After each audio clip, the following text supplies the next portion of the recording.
اكبر خطا دارت اداره فريق الرجاء الرياضي في هذه الانتقالات الصيفيه وهي التفريط في الحارس غاية مرباح، الحارس الجزائري اللي تالق مع الرجاء وتالق ايضا مع اتحاد طنجه، واخا ما تعطاتوش فرصه كامله مع فريق الرجاء الرياضي، لكن ملي مشى لاتحاد طنجه كاعاره الحارس بين على مستوى كبير مع اتحاد طنجه، وكان من الاسباب اللي خلات اتحاد طنجه يبقى في القسم الاول.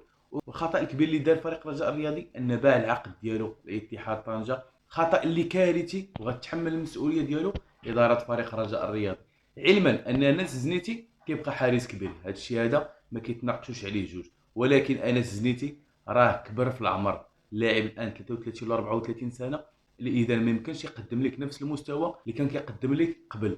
وهذا الشيء هذا اللي بدا كيتضح لنا في بدايه الموسم، لان انس زنيتي في بدايه ديال الموسم تبين لنا انه ماشي انس زنيتي ديال الموسم اللي فات، لانه شيء عادي ان اللاعب كبر في السن ما يمكنش انه يكون نفس العطاء وبنفس القيمه. لهذا اكبر خطا دارته اداره فريق الرجاء الرياضي هي التفريط في غايه مرباح، لانه لو كان حارس ثاني انس زنيتي كان غيعطي 200% من المجهود ديالو، لانه عارف على البونطوش كاين حارس اللي كيتسنى غير الفرصه باش يقتنص انه يكون اساسي في فريق الرجاء الرياضي. الحارس ملي كيعرف ان البديل ديالو قل منه بكثير كيكون نفسيا مرتاح، وهذا الشيء اللي ما خدامش الفريق ديال الرجاء الرياضي، ان الحارس يكون مرتاح نفسيا، لانه عارف اللي كاين في البدلاء ما يمكنش يقدم حتى الروع ديال المستوى اللي قدمه انس زنيتي. لهذا لو كان غايه مرباح كنا اننا نشوفوا انس زنيتي فورمه كبيره وغيخدم على راسو.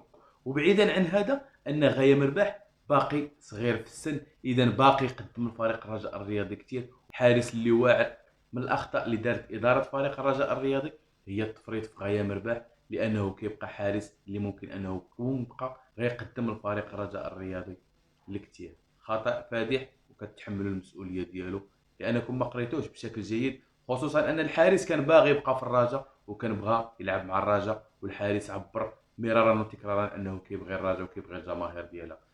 تحملوا مسؤوليه ديال غايه مرباح وتحملوا مسؤوليه ديال الاداء ديال انس زنيتي هذا الموسم هذا.